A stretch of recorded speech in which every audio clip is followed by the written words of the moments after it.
más, me lo hiciste una vez más. Salí con el corazón roto y mi garganta que está a punto de explotar.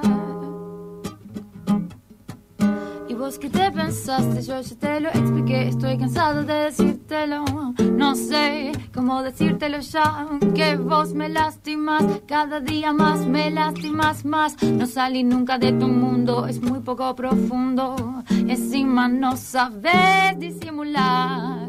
Cuando allá lejos estás, no sé a dónde te vas y no sé qué hacer con nada. Te busco con la mirada y ya ni cuenta te das. Vos de a poquito me matas una vez más, una vez más. Me lastimaste una vez más. Vos de a poquito me matas una vez más, una vez más.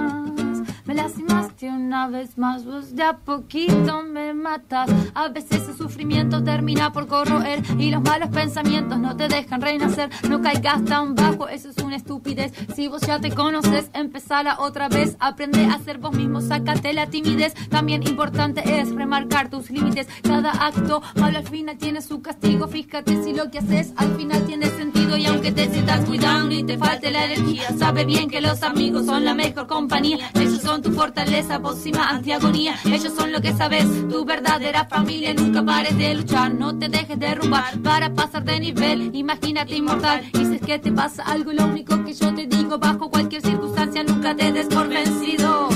Ay, una vez más me lastimaste una vez más.